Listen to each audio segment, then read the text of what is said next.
Hi, everyone. Hi. This is amazing being under a tree to tell a story. So I'm happy to be here. I ask you to imagine it's a perfect summer day. You just got back from a 2-mile walk with your best friend, and you're in your house and you're opening up that lemonade and you're taking a swig, and there's a knock at your door. You look through the peephole.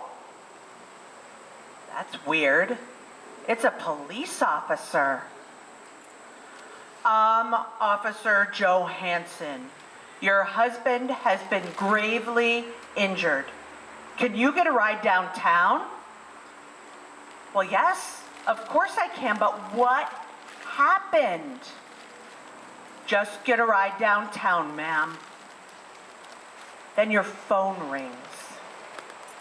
This is Julie from WGN News. Your husband has been shot at work. Care to comment? No comment. So that was me. July 31st, 2014. The day my family's life changed forever.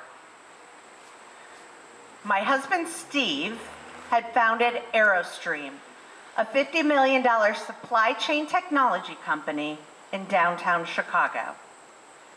That day, the chief technology officer that he had demoted brought a gun to work. He shot my husband, and then he killed himself. My husband, Steve, was critically wounded, and overnight, I went from being a full-time mom to chairman of Aerostream, all while solo parenting our 3 daughters, who were 15, 12, and 9. My husband, Steve, never regained consciousness. And 3 months later, we had our last date.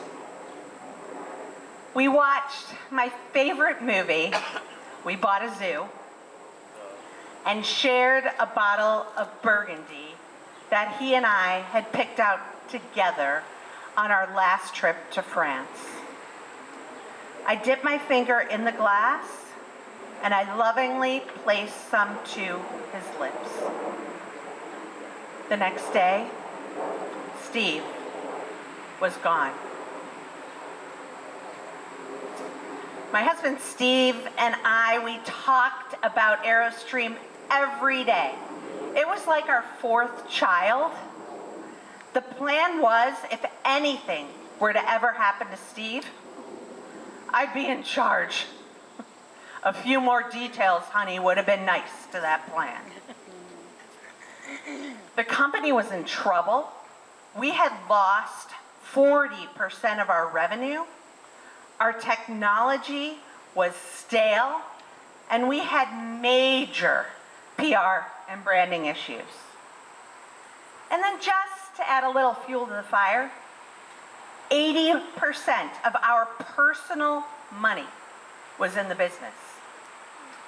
Our friends and family had invested heavily. And the livelihoods of 65 employees and their families all rested on me. No pressure, right? So what did I do?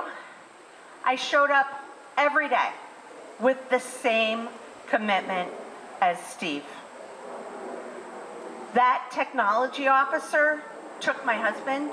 There was no way I was going to let him take the business too.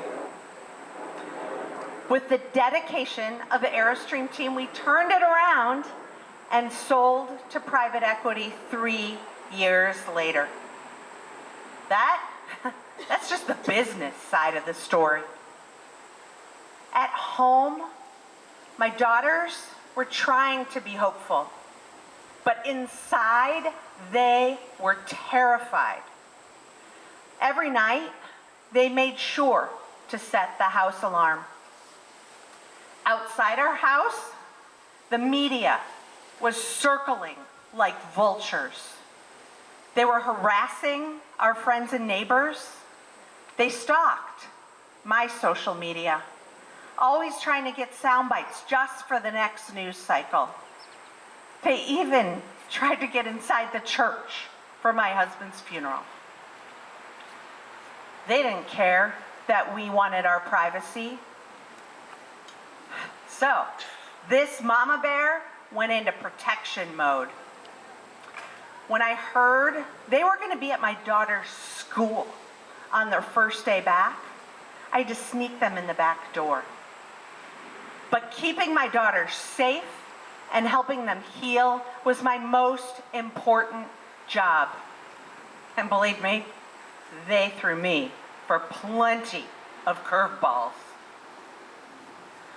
But in the chaos, we found our laughter and love and unforgettable memories, always with Steve in our hearts. On our wedding day, I'd given Steve my commitment, a phrase that he had specially engraved on the inside of my wedding band. But this one, I didn't have a roadmap for. But I was committed to moving forward, and I was committed to maintaining our family values. So commitment and values were my guide. Grief is terrifying, heartbreaking, and it tested me every day. I felt alone and afraid. But I prioritized my mental health and didn't miss any appointments with my therapist. All right, my physical health, not so good. I gained some weight. I drank a little too much wine, maybe some whiskey. And I had a mountain of stress. Then, in 2019, after my annual mammogram, the doctor called me into the special room where I was told your breast cancer is back. Cancer loves stress. Oh, Steve, I wish you were here. I elected to have a double mastectomy and 11-hour surgery. But today, I'm cancer-free.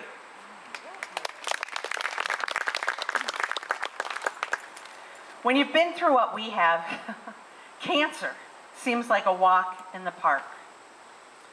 My grief experience brought me to my knees. Stress almost killed me. But every day I got up just taking one small step forward. Now, I coach widows in the workplace and train companies on how to better support their bereaved employees. And I love my job. My daughters all moved out of state for work and for school. They want a chance to chart their own path and share their story with people on their own terms. Today, I am so proud of who my daughters and I have become. We are the LaVoie women. Grief will forever be a part of us, but it does not define who we are. You too will face loss and grief. And when you do, let commitment and values be your guide. Thank you.